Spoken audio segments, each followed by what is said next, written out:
Hi, I'm Carol Jurgensen Sheets, aka Carol the Coach, and I just wrote this new book on infidelity.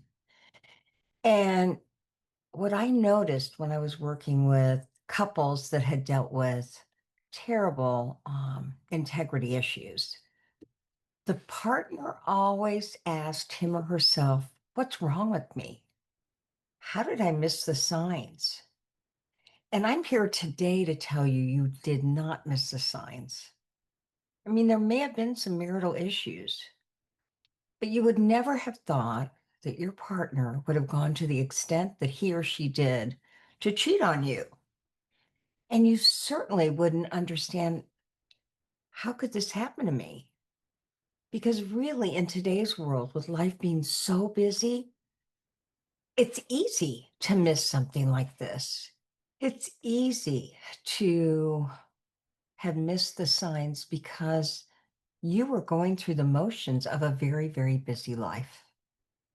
And again, you would never have thought that this could have happened to you. And I know that. So stop beating yourself up. I thought that this could have happened to you. And I know that. So stop beating yourself up. The truth is, now that you know what is going on, the more important question is, how are you going to move forward? How are you going to deal? Will you ever be able to trust him or her again? Will you ever be able to trust yourself? And I know these are all really tough questions because whenever something negative or problematic occurs, it's human to look at yourself and say, did I contribute to the problem? Did I miss the signs? Is there something about me that was inadequate? Now,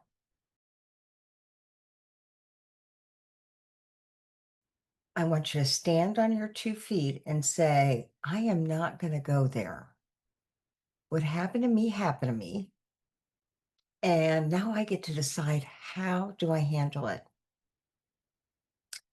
Now, being that I work with infidelity, I want to say, if you decide that you want to hold on, if you want to create a new marriage, you can do that.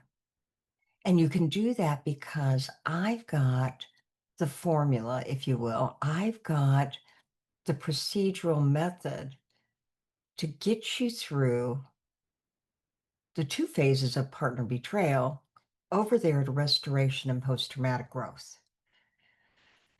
And although you'll doubt yourself along the way, it is the person who had the integrity issues to help you realize that they made that choice without letting you know.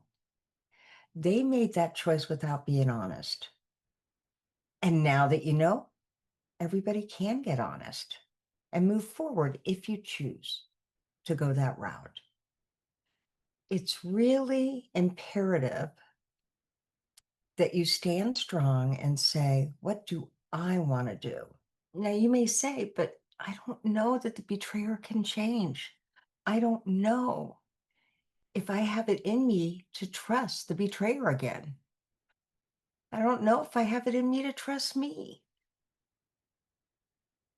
And although those are normal responses to this kind of situation, I want to tell you, of course, you can trust yourself.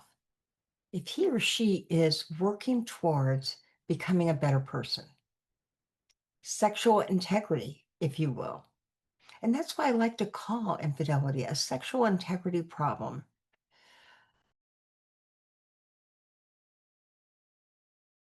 Most of the time, it's not compulsive. Most of the time, it's about something that's lacking inside of the betrayer. It's not about you, it's about the betrayer. And the sooner you know that, the more confidence you'll have to decide, what does this relationship need? What am I willing to put up with?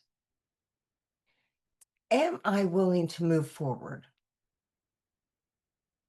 Because I know I will be able to trust myself. Now that I know, I know.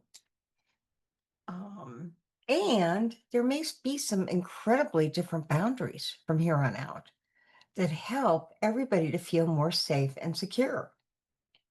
So, what might those boundaries be?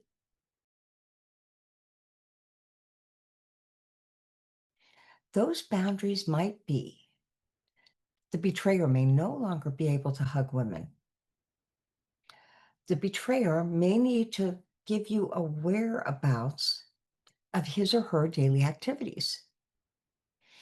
The betrayer may have to do check ins every single day to restore that sense of trust that you have for him or her. The betrayer may need to visit early recovery couples work with somebody like myself who does IRCM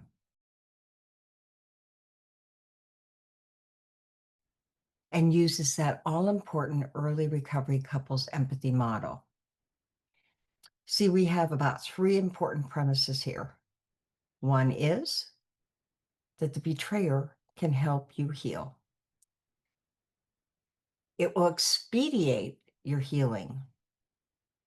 And it will prove to you that the betrayer is willing to do whatever the betrayer can do to make those needed changes. Number 2, that you, as the betrayed, will get to learn some new skills where you assert yourself.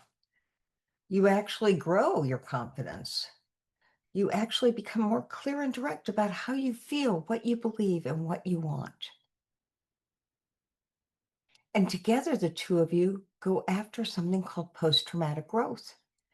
And that's when, unfortunately, what didn't kill you makes you stronger. And you decide, yes, yes, we want to leave a legacy.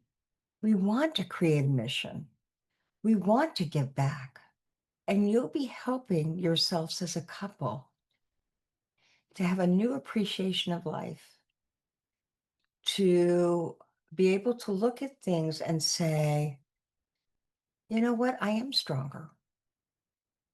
I would never have wanted this to happen, but I am stronger. So as we're talking today, please allow me to show you the way to get through this horrible ordeal. And if you decide you aren't wanting to get healthy as a couple, that's okay. I say the partner is in the driver's seat. And it gives you a sense of, I get to make some decisions. So the first decision, and I know you probably think I'm trying to sell the book. I'm not. It is helping couples heal. It is a formulaic workbook that takes you through all 3 phases of partner betrayal. It actually just holds your hand and says, please do this exercise first. Do this exercise next. Create these strategies next. Develop those boundaries next. Increase those recovery tools next. And when you have that kind of guideline, you have that roadmap to healing from betrayal, you'll find you have everything you need inside of both of you to get stronger as a couple and to live your best life. And you may have heard this from my podcasts. You know, I did the first podcast ever on sex addiction and compulsive problematic sexual behavior. It was called Sex Help Carol the Coach, and I ended every show with, there will only be one of you at all times. So together, as 2 individuals who are a couple, please have the courage to fearlessly be yourself. I'm going to show you how. I'm going to show you how to like yourselves again and each other. We can get through this together.